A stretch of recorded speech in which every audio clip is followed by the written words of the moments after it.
Damodara devotional ఛానల్కు స్వాగతం. సనాతన హైందవ సమాజంలో గురువుకు తల్లిదండ్రుల తర్వాత స్థానం దక్కింది. పూర్వకాలంలో గురువులను శిష్యులు ప్రసన్నం చేసుకుని వారి నుంచి విద్యాబుద్ధులు నేర్చుకునేవాళ్ళు. ఆశ్రమంలోనే ఆయనతో పాటే నివసించేవారు. ఆషాఢ శుద్ధ పౌర్ణమిని గురు పౌర్ణమి, వ్యాస పౌర్ణమి అని అంటారు. ఈ రోజున గురువులను పూజించి గౌరవిస్తారు. గురి పూర్ణిమ రోజునే వ్యాస మహర్షి జన్మించినట్లు కూడా పురాణాలు చెప్తున్నాయి. ఆయన జన్మదినాన్ని ఒక మహాపర్వదినంగా జరుపుకోవడం తరతరాలుగా కొనసాగుతూ వస్తుంది. ఈ గురు పౌర్ణమి రోజు నుంచే చాతుర్మాస దీక్ష ప్రారంభమవుతుంది. యతులు ఎక్కడికి వెళ్లకుండా ఒక చోట ఉండి జ్ఞానబోధ చేసే సమయమే ఈ చాతుర్మాసం. ఈ కాలంలోని తొలి పౌర్ణమి గురు పౌర్ణమి. అంటే తమకు సమీపంగా నివసిస్తున్న తపస్సంపన్నులను సమీపించి పూజించి జ్ఞానాన్ని సాధించే ఆచారానికి గురు పౌర్ణమి భూమికగా నిలుస్తుంది. గురు పూజ శ్రేష్టమైంది. దీని వెనుక ఒక విశిష్టత దాగి ఉంది. పురాణాల కథనం ప్రకారం పూర్వం వారణాసిలో బీద బ్రాహ్మణ దంపతులు నివాసం ఉండేవారు. ఆ బ్రాహ్మణుని పేరు వేదనిధి. ఆయన సతీమణి పేరు వేదవతి. ఎల్లప్పుడూ ఆధ్యాత్మిక చింతన, భక్తి జ్ఞానం కలిగి జీవించే ఆ దంపతులకు సంతానం లేదు. ఎన్ని నోములు నోచి వ్రతాలు చేసినా ఫలితం లేకపోయింది. ఇదే సమయంలో వారణాసిలో ఉండే వ్యాస భగవానుడు రోజు మధ్యాహ్న సమయంలో రహస్యంగా గంగా నదికి స్నానానికి వస్తూ ఉంటారని తెలుసుకున్న వేదనిధి ఎలాగైనా ఆయనను దర్శించుకోవాలని భావించాడు. ఆ రోజు నుంచి వ్యాసుడి కోసం 1000 కళ్ళతో వెతకడం ప్రారంభించాడు. ఈ నేపథ్యంలో ఒకరోజు భిక్షువు రూపంలో చేతిలో దండం కమండలం ధరించి వ్యక్తిని చూసిన వేదనిధి వెంటనే అతడి పాదాలపై పడి నమస్కరించాడు. ఆ భిక్షువు మాత్రం కసురుకున్నా సరే పట్టిన పాదాలను మాత్రం విడవకుండా, మహానుభావ, తమరు సాక్షాత్తు వ్యాస భగవానులని నేను గ్రహించాను కాబట్టి మిమ్మల్ని శరణు పొందుగోరుచున్నాను అని అంటాడు. ఆ మాటలకు కంగుతిన్న ఆ సన్యాసి గంగానది ఒడ్డున నలుదిశలా చూస్తూ ఎవరైనా తనను చూస్తున్నారేమోనని పరికించాడు.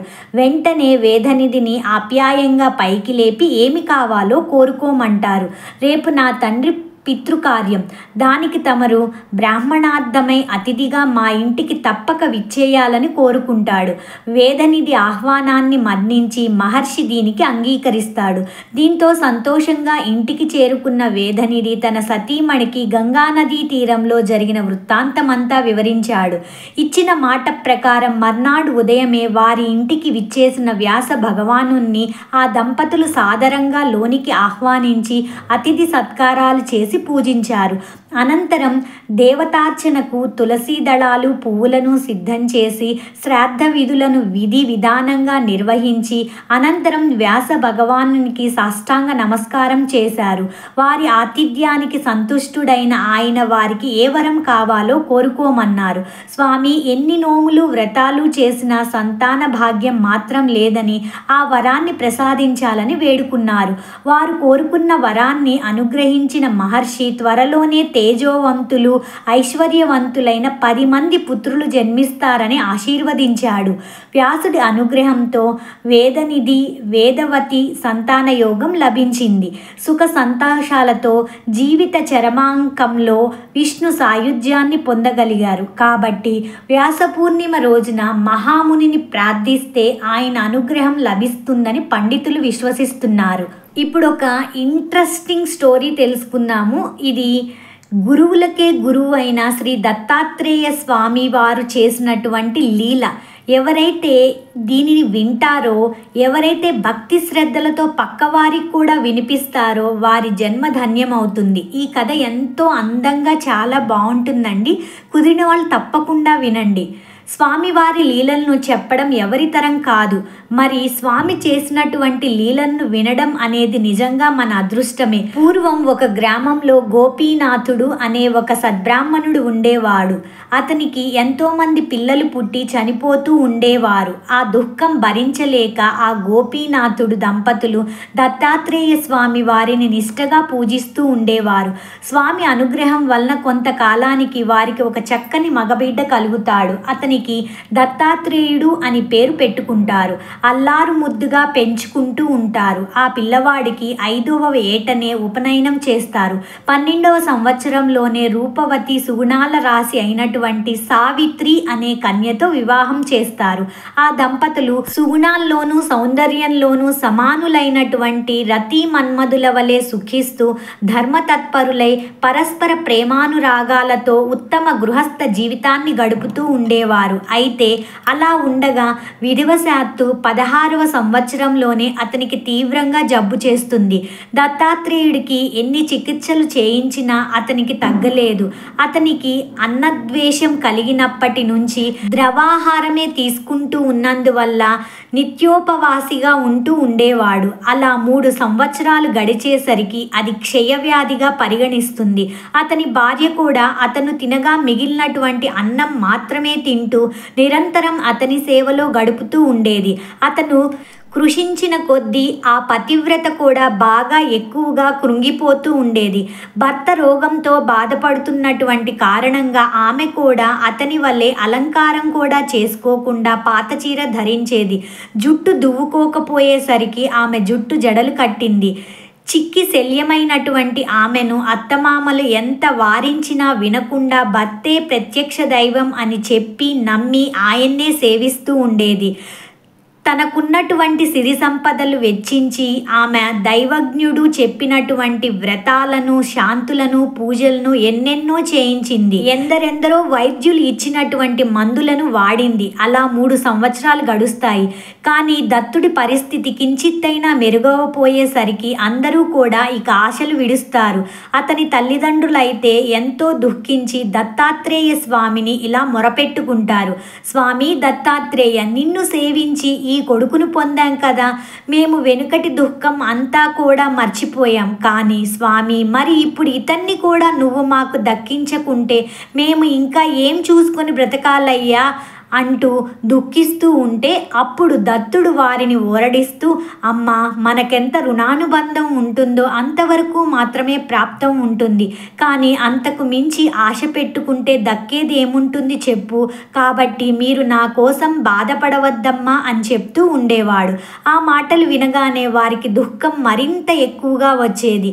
అతను కూడా దుఃఖిస్తూ తన తల్లితో, అమ్మ, అంతా కూడా ఈశ్వరాధీనం కదా, మన చేతిలో ఏముంటుంది తల్లి, నీవు నాకు ఒక గడియసేపు పాలిచ్చినటువంటి రుణమైనా ఇంతవరకు నేను తీర్చుకోలేకపోయానమ్మా. నేను నీకు అన్ని కష్టాలే పెట్టాను, మిమ్మల్ని కొంచెమైనా కూడా సుఖపెట్టలేకపోయాను అంటూ ఉండేవాడు. ఇక దత్తుడైతే తన భార్యతో, ఓ ప్రేయసి, నాకు ఇక కాలం తీరిపోబోతుంది. నీవు నాకు చేసినటువంటి సేవకు, నా కోసం నువ్వు పడినటువంటి కష్టాలకు అంతే లేదు.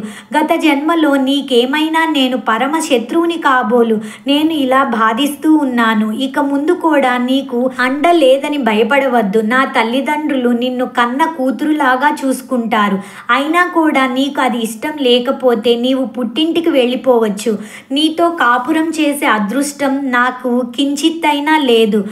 దౌర్భాగ్యుడైనటువంటి నన్ను కట్టుకున్న క్షణంలోనే నీ సౌభాగ్యం మంట కలిసిందంటూ బాధపడుతూ ఉండేవాడు. సావిత్రి ఆ మాటలు భరించలేక చెవులు మూసుకొని ఏడుస్తూ, స్వామి, మీరు నన్ను విడిచిపోతారా? నేను మీ శరీరంలో అర్ధభాగాన్ని, నా ప్రాణమైన మిమ్మల్ని వదిలిపోతే నా శరీరంలో నా ప్రాణం ఉండదు. మీరు ఎక్కడ ఉంటే నేను అక్కడ ఉంటాను అంటూ ఉండేది. సావిత్రి మాటలు వినగానే ఆ వృద్ధ దంపతుల గుండెలు బద్దలయ్యేవి. నా ప్రాణేశ్వరుడికి ఎలాంటి భయం ఉండదు, అందరం కలిసి ఆ దత్తాత్రేయుని ప్రార్థిద్దాం అని చెప్పి ధైర్యం చెబుతూ ఉండేది సావిత్రి. ఆమె ఒకసారి గాలి మార్పు కోసమై అతన్ని ఎక్కడికైనా తీసుకువెళ్ళాలి అని అనుకుంటుంది. అప్పుడు ఒక గ్రామస్తుడు, మీరు దత్తాత్రేయ స్వామి వారి భక్తులు కదా, మరి దత్తావతారమైనటువంటి స్వామివారు ఇక్కడే ఉన్నారు. అక్కడ ఎందరికో చాలామందికి మంచిది కూడా జరుగుతుందని చెబుతాడు. అప్పుడు సావిత్రి అత్తమామలకు నమస్కరించి, అత్తయ్య, మామయ్య, గంధర్వపురంలో శ్రీ నరసింహ సరస్వతి అనే మహనీయులు ఉన్నారు. ఆయన సాక్షాత్తు దత్తాత్రేయ స్వామి వారి అంశ అట్ట. వారి అనుగ్రహం వల్ల నా భర్తకు మరలా ఆరోగ్యం కలుగుతుందనే నమ్మకం నాకు ఉంది. మీరు కనుక ఆజ్ఞ ఇస్తే మేమిద్దరం అక్కడికి వెళ్తాం. స్వామి మహిమ గురించి ఎందరెందరో చెప్తే విన్నాను. మేము అక్కడికి వెళ్ళడానికి తమరు ఆజ్ఞ ఇవ్వండి అని చెప్పి వారి కాళ్ల మీద పడి వేడుకుంటుంది. అప్పుడు ఆ వృద్ధులు తాము ఆశలు వదులుకున్నటువంటి బిడ్డ ఎలాగైనా బ్రతికితే చాలని చెప్పి ఆమెకు అనుమతించి తగినటువంటి ఏర్పాట్లు చేస్తారు. ఇక ఆమె తన అత్తమామలతో మీరు ధైర్యంగా ఉండండి, ఆ గురుదేవులే నా భర్తను రక్షిస్తాడని చెప్పి వారికి నమస్కరించి సెలవు తీసుకుని బయలుదేరుతుంది. ఆ యువతి యొక్క ధైర్యానికి ఆ వృద్ధ దంపతులు అబ్బురపడి, అమ్మాయి, దత్తాత్రేయ స్వామి వారి అనుగ్రహం వల్ల మా అబ్బాయి చిరంజీవి అవుగాక, సౌభాగ్యవతి అవుగాక అంటూ హృదయపూర్వకంగా ఆశీర్వదించి ఆమెకు వీడుకోలు చెప్తారు. ఇక సావిత్రి తన భర్తకు శ్రమ కలగకుండా ఒక పల్లకిలో మెత్తగా పడక ఏర్పాటు చేసి బోయలను మెల్లగా నడపమని చెబుతుంది. ఈ విధంగా వారు 3 రోజులు ప్రయాణం చేసి గంధర్వ నగరం సమీపిస్తారు. సావిత్రి అక్కడక్కడ పల్లకిని దింపి స్వామిని గురించి విచారిస్తూ ఉంటుంది. అంత దూరం ప్రయాణం చేసి అలసిపోయినందువల్ల దత్తుడికి రోగబాధ మరింత ఎక్కువ అవుతాయి. అవసాన దశ సమీపించిందా అన్నట్లు అతను బాధతో విలవిలలాడుతూ ఉంటాడు. ఎలాగోలా పల్లకిని గంధర్వపురం చేర్చి అక్కడ ఒక చోట దింపి సావిత్రి త్వరగా వెళ్ళి స్వామివారు ఎక్కడ ఉంటారని చెప్పి ఆ ఊరి వారిని విచారిస్తూ ఉంటుంది. వాళ్ళు స్వామివారు ఇప్పుడే అనుష్ఠానానికి సంగమం వద్దకు వెళ్ళారని చెప్పి చెబుతారు. ఇక అతన్ని అక్కడికి తీసుకొని వెళ్దామని చెప్పి సావిత్రి పల్లకి వద్దకు వచ్చేసరికి దత్తుడు మరణిస్తాడు. పాపం, ఆమె గుండెలు బాదుకుంటూ ఏడుస్తుంది. ఆమె పెట్టుకున్నటువంటి ఆశలు పటాపంచలైపోతాయి. ఆ శోకం భరించలేక కత్తితో పొడుచుకోబోతూ ఉంటుంది. అక్కడ ఉన్న వారందరూ కూడా అడ్డు వచ్చి ఆపుతారు. ఆమె దుఃఖిస్తూ, అయ్యో స్వామి దత్తాత్రేయ, నాకేమిటి గతి? మీరు ప్రాణరక్షులు అని చెప్పి భావించి గంపెడు ఆశతో ఇంత దూరం కాళ్ళు ఈడ్చుకుంటూ వచ్చానే, మరి నా పని ఎలా ఉందో తెలుసా? దైవానుగ్రహం కోసం వెళ్ళిన వాడి మీద ఆలయమే విరిగిపడినట్లుగా ఉంది. నీడను చేరబోయిన వాడి మీద చెట్టు విరిగిపడినట్లుగా ఉంది. స్వామి, నాకు ఏం చేయాలో అర్థం కావటం లేదు. తెలియకనే నేను నా భర్తను చంపిన దాన్నయ్యాను. వృద్ధులాలైనటువంటి అత్తమామలకు ఒక్కగానొక్క కొడుకైనటువంటి వారి బిడ్డను దూరం చేసి ఈ ఊరు కాని ఊరిలో దిక్కులేని చావు చచ్చేలా చేస్తానానని చెప్పి హృదయ విదారకంగా ఏడుస్తూ ఉంటుంది. అప్పుడు అక్కడ చేరిన వారిలో కొంతమంది, అమ్మాయి, నువ్వు ఇలా బాధపడుతూ ఉండడం వల్ల లాభం ఏమిటి? విధిరాతను విష్ణువైనా విడిచిపెడుతుందా అని చెప్పి ఈ విధంగా చెబుతారు. కానీ వయస్సులో చిన్నదైనటువంటి ఆమెకు అతని సహచర్యంలో మధురమైనటువంటి శృతులన్నీ కూడా గుర్తుకొచ్చి హృదయాన్ని కలిచివేస్తూ ఉంటుంది. అప్పుడు ఆమె దీనాతి దీనంగా వారితో ఇలా అంటుంది, అయ్యలారా, అమ్మలారా, ఇప్పుడు నేను ఎక్కడికి వెళ్ళాలి? ఎవరి అండలో ఉండాలి? నా ప్రాణనాథుని మరణించాక నేను ఎలా బ్రతకాలి? నా భర్త వంటి సుగుణ సంపన్నుడు ఈ లోకంలో ఎవ్వరూ ఉండరు. చిన్నప్పుడు గౌరీ వ్రతం చేశాను, వివాహం అయ్యాక భవానీ పూజలు చేశాను, అఖండ సౌభాగ్య వ్రతం అని ఎంతో శ్రద్ధగా చేశాను. ఆ పుణ్యం అంతా కూడా ఏమైపోయింది? నా మాంగళ్య రక్షణ కోసం నా నగలు కూడా విడిచిపెట్టాను. అందుకు ఫలితం చివరకు ఈ పసుపు తాడైనా తక్కకపోవడమేనా అని చెప్పి భావిస్తూ శవం మీద పడి, స్వామి, నన్ను విడిచి ఎక్కడికి వెళ్ళారు? మీరు లేకుండా నేను ఎలా బ్రతకాలి? అయ్యో అంటూ, ఈ వార్త వింటే మీ తల్లిదండ్రులు మరణిస్తారే, వారి బిడ్డని ఎలాగైనా బ్రతికిస్తానని చెప్పి వారిని నమ్మించి మరీ ఇక్కడికి తీసుకొచ్చానే. నేను ఈ పని చేసినందువల్ల 3 ప్రాణాలను తీసినటువంటి దోషిని అవుతానే. నేను ఇప్పుడు వారికి ముఖం ఎలా చూపించాలి? అసలు నేను మీతోనే వచ్చేస్తాను, ఆగండి అంటూ హృదయ విదారకంగా ఏడుస్తూ ఉంటుంది. అంతలో అక్కడికి మెడలో రుద్రాక్షమాలలతో, చేతిలో శూలంతో, శరీరం నిండా భస్మం ధరించిన ఒక తపస్వి వచ్చి సావిత్రికి ఇలా వివేకాన్ని చక్కగా ఉపదేశిస్తూ ఉంటాడు. అమ్మాయి, ఓ పిచ్చిదానా, నువ్వు ఇలా ఎందుకు ఏడుస్తున్నావు? ఏడిచి ఏమిటి ప్రయోజనం? నొసటి రాత మారదు కదా, పోయిన ప్రాణం తిరిగి రాదు కదా. ఈ భూమి మీద చనిపోకుండా శాశ్వతంగా ఎవరైనా నిలిచారా? అయినా ఇతను ఎక్కడికి పోయాడనుకుంటున్నావు? ఆలోచించు. అసలు నువ్వెవరు? ఎక్కడి నుంచి వచ్చావు? ప్రవాహంలో ఎక్కడి నుండో వచ్చి కలుసుకున్నటువంటి కట్టెల్లాగా భూమిపై జీవులు కలుసుకుంటారు. కొద్ది సమయం కాగానే విడిపోతారు. పక్షులు సంధ్యాకాలంలో గూటికి చేరినట్లుగా జీవులు మరలా ఎక్కడి నుంచి వస్తాయో అక్కడికే చేరుకుంటాయి. నీటి నుండి వచ్చే బుడగ వలె ఈ శరీరాలు వచ్చి కొంతసేపు ఉండి మరలా నశించిపోతాయి. పుట్టేవాడు చనిపోయేవాడు వాటిలో ఎక్కడున్నాడు? అతను ఎవరు? మాయావసులైన జీవులు నన్ను, నావి, నా వాళ్ళు, నాది అనుకోవడం భ్రాంతి కాదా? అసలు తత్వం ఆలోచించకుండా ఈ శరీరాన్ని నీ భర్త అనుకుంటున్నావు. కాబట్టి నువ్వేమీ పెద్దగా బాధపడనవసరం లేదని చెప్పి ఆమెకు అన్ని రకాలుగా చెబుతూ అనేక విధాలుగా ఆమెతో చెప్తూ ఉంటాడు. ఆ మాటలు విన్నటువంటి సావిత్రి కొంచెం తమాయించుకొని ఆ ముని పాదాలకు నమస్కరించి, స్వామి, నాకు ఎలాగైనా తరుణోపాయం చెప్పండి, మీరు చెప్పినట్లే చేస్తాను. దయాసాగర, నాకు ఇప్పుడు ప్రస్తుతం మీరే తల్లి తండ్రి. నేను ఈ సంసారం నుంచి తరించే మార్గాన్ని తప్పకుండా ఉపదేశించండి, పాటిస్తానంటూ వేడుకుంటుంది. అప్పుడు ఆ సిద్ధయోగి ఇలా చెప్తాడు, సాధ్వి, స్త్రీలు ఆచరించాల్సినటువంటి ధర్మం చెబుతాను విను. పూర్వం కాశీలో అగస్త్య మహర్షి ఆయన భార్య అయినటువంటి లోపాముద్ర నివసిస్తూ ఉండేవారు. ఆ మహర్షి తపస్సుకు ఆమె పాతివ్రత్యాన్ని మెచ్చి వింధ్యాచలుడు వారికి గొడుగు వలె నిలిచి ఉండేవాడు. ఒకనాడు త్రిలోక సంచారి అయినటువంటి నారదుడు విందుడితో, ఓ పర్వతరాజా, నీకు సాటైనటువంటి పర్వతం ఇంకొకటి లేదు.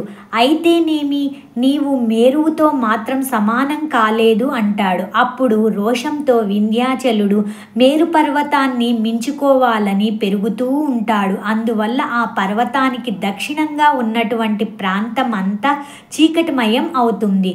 సూర్యదర్శనం అవనందువల్ల ఆ ప్రాంతంలో ఉన్నటువంటి ప్రజలు నిత్య కర్మాచరణ తారుమారైపోతుంది. అప్పుడు ఆ ఋషులు అందరూ కూడా మొరపెట్టుకోగా అతడు బ్రహ్మకు ఆ విషయం గురించి విన్నవిస్తాడు. బ్రహ్మదేవుడు కాశీలో అగస్త్యుడు అనేటటువంటి బ్రహ్మవేత్త అయినటువంటి సద్గురువును ప్రార్థించి వారు దక్షిణ దేశానికి వెళ్ళేలా చేయమని చెప్పి ఉపాయం చెప్తాడు. అప్పుడు ఇంద్రుడు దేవతలందరితో కలిసి ఆ ఋషి దంపతులను దర్శించి పూజించారు. అప్పుడు మహాపతివ్రత అయినటువంటి లోభాముద్రను కీర్తిస్తూ ఆమె మహిమకు కారణమైనటువంటి పతివ్రత ధర్మాలను దేవగురువైనటువంటి బృహస్పతి ఎన్నో చెప్తాడు.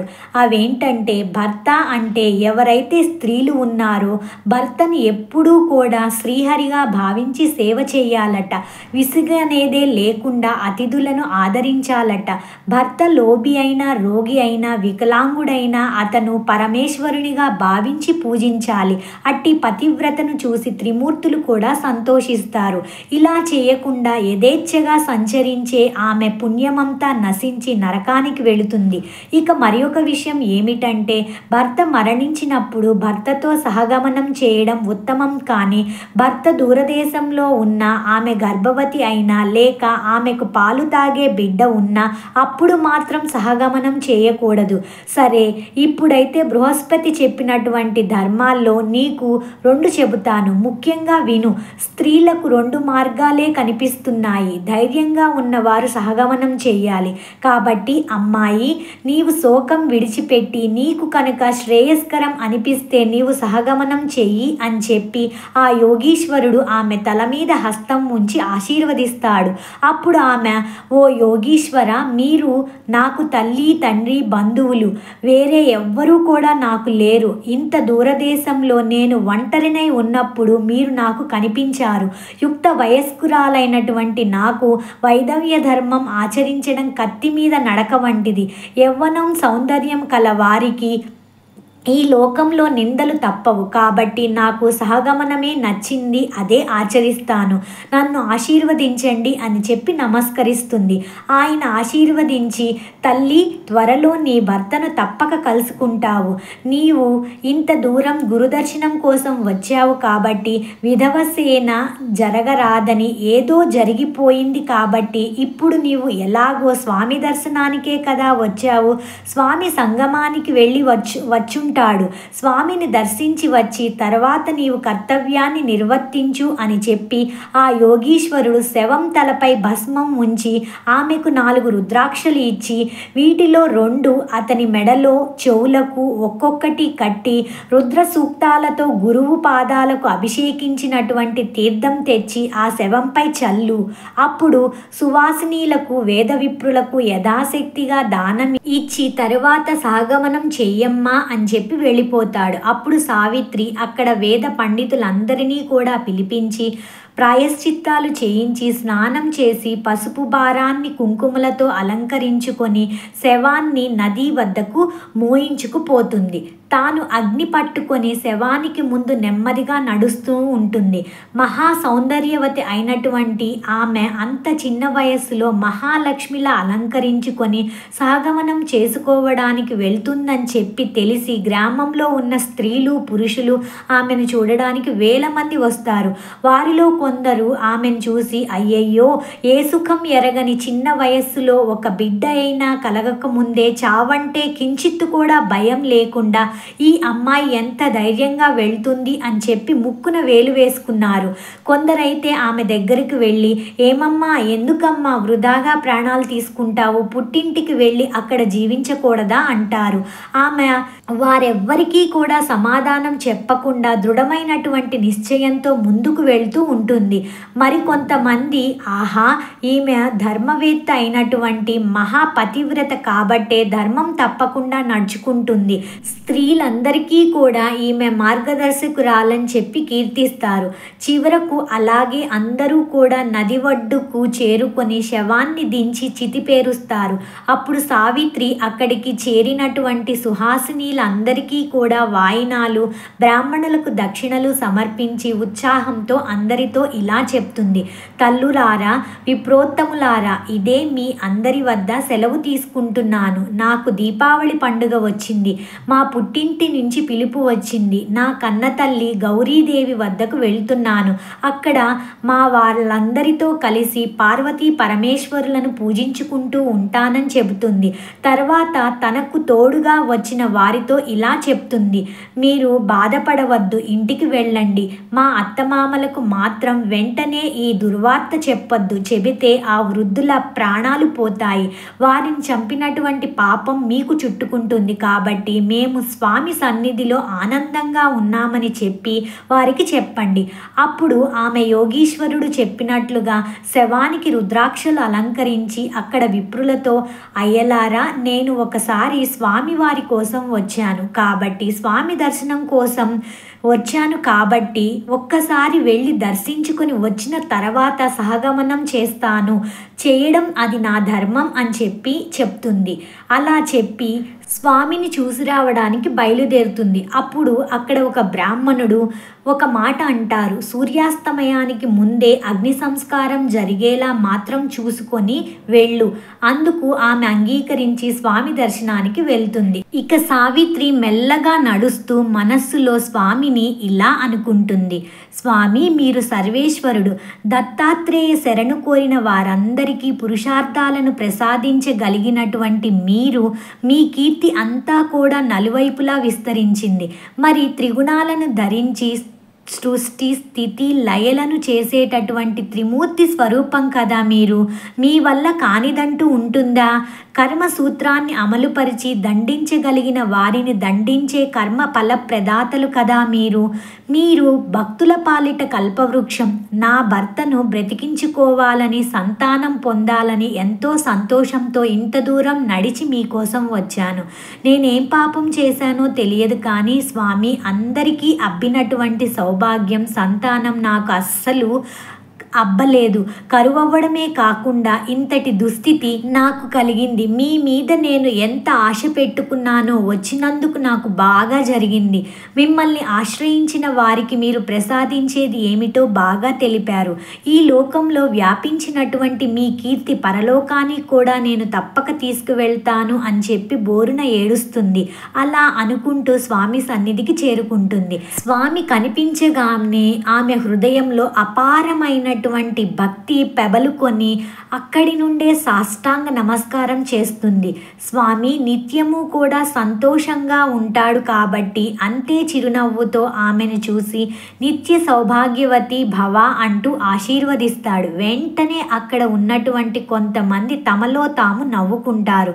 అతనిలో ఒకరు సాహసించి, స్వామి, ఈమె భర్త ఇప్పుడే చనిపోయాడు. అతని శవం ఇంకా శ్మశానంలో ఉంది. మీ వద్ద సెలవు తీసుకొని ఈమె కూడా సహగమనం చెయ్యాలని చెప్పి అనుకుంటుంది. మరి ఈమె సౌభాగ్యవతి ఎలా అవుతుంది అంటాడు. అది విన్నటువంటి స్వామి, అలాగా ఎప్పుడు ప్రాణం పోయింది ఏమైనా సరే ఈమె సౌభాగ్యం స్థిరమవుతుందయ్యా. ఈమె భర్త ఎలా చనిపోయాడు మేము కూడా చూస్తాం. అగ్ని సంస్కారం ముందు నిలిపేసి ఆ శవాన్ని తీసుకురండి. మా వాక్కు ఎప్పటికీ వ్యర్థం కాదు అంటాడు. అందరూ ఆశ్చర్యపోయి ఎంతో ఆసక్తితో ఆ శవాన్ని తీసుకురావడానికి వెళ్తారు. అంతలో కొంతమంది బ్రాహ్మణోత్తములు వచ్చి గురువు పాదాలకు రుద్రాభిషేకం చేస్తారు. అంతలో ఆ శవాన్ని అక్కడికి తీసుకొస్తారు. వెంటనే స్వామివారు తమ పాదోదకం తీసి ఆ శవంపై చల్లి అమృత దృష్టితో అదేకంగా శవం కేసి చూస్తాడు. అందరూ చూస్తూ ఉండగానే శవంలో కదలిక ప్రారంభమై దత్తుడు లేచి కూర్చుంటాడు. అతను సావిత్రితో, ప్రేయసి, నువ్వు నన్ను ఎక్కడికి తీసుకొచ్చావు? ఈ యతీశ్వరుడు ఎవరు? నాకు ఇంత గాఢంగా నిద్రపడితే నన్ను లేపలేదే అంటాడు. అప్పుడు సావిత్రి ఆనంద బాష్పాలు రాలిస్తూ జరిగిందంతా చెప్పి, మన పాలిట పరమేశ్వరుడు ప్రాణదాత స్వామి దత్తాత్రేయ అంశం అని చెప్తుంది. అప్పుడు ఆ దంపతులు ఆయనకు సాష్టాంగ నమస్కారం చేసి ఆనంద బాష్పాలతో ఆయన పాదాలకు అభిషేకిస్తారు. పరాత్పర జగద్గురు కృపాసాగర శరణ్యమూర్తి ఆశ్రిత పాలిట కల్పవృక్షమా దత్తాత్రేయ శ్రీహరి సచ్చిదానంద స్వరూపులైనటువంటి మీరు చేసిన ఈ మేలు ఈ జగమంతా కూడా మీ కీర్తి దిగంతరాలకు వ్యాపించేలా చేశారు కదా స్వామి. ఎన్నో పాపాలు చేసుకొని పుట్టినటువంటి మాకు, దుఃఖాల్లో పడినటువంటి మాకు, సర్వజీవ రక్షకులైనటువంటి మిమ్మల్ని మేము మర్చిపోయాం. మీరు మాకు దిక్కు అంటూ స్వామిని స్తుతిస్తారు. ఇక ఆ తరువాత అందరిలో కూడా ఒక ధూర్తుడు స్వామి ముందుకు వచ్చి, అయ్యా, నాకు ఒక సందేహం ఉంది. మరి నొసటి వ్రాత తప్పించడం ఎవరి తరం కాదని చెప్పి వేదశాస్త్రాలు చెప్తున్నాయి కదా. బ్రహ్మరాత నిజమే అయితే ఈ చనిపోయిన వాడు తిరిగి ఎలా బ్రతికాడు అంటాడు. అప్పుడు స్వామి నవ్వుతూ, బ్రహ్మ అనుమతితో నేను వచ్చే జన్మలో అతని జీవిత కాలం నుంచి 30 సంవత్సరాలు ఈ జన్మకు మార్చాం. అంతే, విధిరాత అనేది వాస్తవం అని చెప్పి అతనికి దివ్య దృష్టిని ప్రసాదించి సత్యాన్ని దర్శింపజేస్తాడు. ఆ బ్రాహ్మణుడు ఆశ్చర్యపోతాడు. అందరూ ఆశ్చర్యంతో వారి ఇళ్లకు వెళ్ళిపోతారు. నాటి నుంచి స్వామివారి కీర్తి మరింత ఎక్కువగా వ్యాపించింది. సావిత్రి దత్తాత్రేయుల సంగమంలో స్నానం చేసి స్వామిని పూజించి వేద విప్రులకు భారీ ఎత్తున దక్షిణ ఇచ్చి పంపిస్తారు. తర్వాత సూర్యుడు అస్తమిస్తాడు. ఆ దంపతులను తీసుకొని స్వామివారు తమ మఠానికి చేరుకుంటారు. ఇక ఆ తరువాత దత్తుడు సావిత్రి ఆ రోజు అక్కడే నిద్ర చేసి మరుసటి రోజు తెల్లవారుజామునే స్నానం చేసుకొని స్వామివారిని దర్శిస్తారు. అప్పుడు సావిత్రి నమస్కరించి స్వామితో ఇలా అంటుంది, స్వామి, నిన్న నేను శోకిస్తూ ఉన్నప్పుడు ఒక యోగీశ్వరుడు వచ్చి నాకు ధర్మం అలాగే రుద్రాక్షలు విభూతి ప్రసాదించారు. అసలు ఆయన ఎవరు? ఆయన చెప్పినట్లు చేయబట్టే మాకు ఇంత మహద్భాగ్యం కలిగింది. మరలా వారి దర్శనం ఎప్పుడు కలుగుతుంది అంటుంది. స్వామివారు చిరునవ్వులు చిందిస్తూ, అమ్మాయి, నీ పతిభక్తిని చూడవలసి మేమే మారు మారు రూపంలో మీ వద్దకు వచ్చాం. మీకు రుద్రాక్ష మహిమను తెలియజేయడానికి వాటిని ప్రసాదించాం. వాటి మహత్యం వల్లే నీకు ఇలాంటి అభయం లభించింది. మీరు మాకు ఆప్తులు కాబట్టే వాటి మహత్యం గురించి నీకు తెలియాలనే ఈ విధంగా చేశాను. అలాగే నీకు నేను మరింత ఎక్కువగా పరీక్ష కూడా పెట్టాను. అదే సహగమనం చేస్తావా లేదా అని నిన్ను పరీక్షించాను. నువ్వు అప్పటికి సతీ సహగమనం చేయడానికి నిశ్చయించుకున్నావు. నిన్ను నీ పతిభక్తిని చూసి నాకు ఎంతో సంతోషం వేస్తుంది అని స్వామి చెప్తాడు. ఇక సావిత్రి స్వామి పాదాలకు మొక్కి, స్వామి నిరంతరం మీ పాదాలను స్మరించేందుకు సాధనంగా నాకు ఏదైనా మంత్రం ఉపదేశించండి అని చెప్పి వేడుకుంటుంది. అప్పుడు స్వామివారు, అమ్మ, స్త్రీలకు భర్తను సేవించడం కంటే మోక్షానికి మరి ఒక మార్గం లేదు. స్త్రీలకు మంత్రోపదేశం చేయకూడదు కాబట్టి నేను నీకు చేయకూడదు అని చెప్పి చెబుతాడు స్వామివారు. ఇక సావిత్రి, సరే స్వామి, కనీసం ఏదైనా వ్రతం ఉంటే చెప్తారా, ఆ వ్రతాన్ని చేసుకుంటాను అని చెప్పి అంటుంది. అప్పుడు స్వామివారు, తప్పక చెబుతాను, అది సోమవార వ్రతం స్వామి. మీ పాదసేవకు మించినటువంటి వ్రతం ఏముంటుంది? అయినా కానీ నేనేదో వెర్రిదాన్ని కాబట్టి అడిగాను అంటుంది. అయినప్పటికీ స్వామివారు, సరే, నువ్వు అడిగావు కాబట్టి చెప్పడం లేదు. నువ్వు అడగక ముందే ఈ వ్రతం గురించి చెబుతున్నాను. ఈ వ్రతం మాహాత్మ్యం ఎంతో గొప్పది అని చెప్పి చెప్తాడు. ఇక అప్పుడు సావిత్రి, మీ ఆదేశమే నాకు వేదవాక్కు. మీకు నచ్చినట్టు వ్రతం గురించి సెలవివ్వండి అని చెప్తుంది. అప్పుడు స్వామివారు, అందరూ కూడా ఆచరించుకోవడానికి అనువైనది ఉత్తమమైనటువంటి సోమవార వ్రతం. దాని వెనుక సూత మహర్షి సౌనకాది మునులకు ఎంతో చక్కగా ఉపదేశించారు అని చెప్పి సోమవార వ్రతం గురించి మొదలు పెడతారు. ఈ విధంగా స్వామివారు సోమవార వ్రత కథ గురించి సావిత్రికి చెప్పక, సావిత్రి అలాగే దత్తుడు స్వామికి నమస్కరించి పరమ పవిత్రము శ్రేయోదాయకమైనటువంటి ఈ వ్రత కథ విన్నందుకు మాకు చాలా సంతోషంగా ఉంది. మీ పాదసేవ మాకు ఎంతో గొప్ప పుణ్యం అంటూ స్వామి పాదాలను శరణు వేడుతారు. అంతలో తమ పుత్రుడు ఆరోగ్యంతో సుఖంగా గురు సన్నిధిలో ఉన్నాడని చెప్పి తెలుసుకొని గోపీనాథుడు, అతని భార్య వాళ్ళను చూడడానికి అక్కడికి వస్తారు. స్వామి వారిని దర్శించుకొని జరిగిందంతా తెలుసుకొని 1000 మంది బ్రాహ్మణులకు సమారాధనం చేసి కొడుకు కోడలను తీసుకొని స్వస్థానం చేరుకుంటారు. ఇక సావిత్రి, దత్తాత్రేయులు స్వామి చెప్పినటువంటి ఆ సోమవార వ్రతాన్ని ఆచరించి కొంతకాలానికి పూర్ణాయువులైనటువంటి కొడుకులను చక్కగా కంటారు. చనిపోయినటువంటి ఒక వ్యక్తిని తిరిగి బ్రతికించి స్వామి ఒక విధవరాలికి తిరిగి సౌభాగ్యాన్ని ప్రసాదించాడు అనేటటువంటి వార్త నలుదిశలకు ప్రాకిపోతుంది. మరి తెలుసుకున్నారు కదండి, ఈ గురు పౌర్ణమి నాడు దత్తాత్రేయ స్వామి వారు చేసినటువంటి అద్భుతమైనటువంటి లీల విన్నారు కదండి. అద్భుతమైన ఈ దత్తాత్రేయుని లీల. ఇది చాలా పెద్ద వీడియో అయింది. ఇంతసేపు విన్నందుకు ధన్యవాదాలు. మరిన్ని వీడియోస్తో మళ్ళీ కలుస్తాను. సర్వం శ్రీకృష్ణార్పణమస్తు.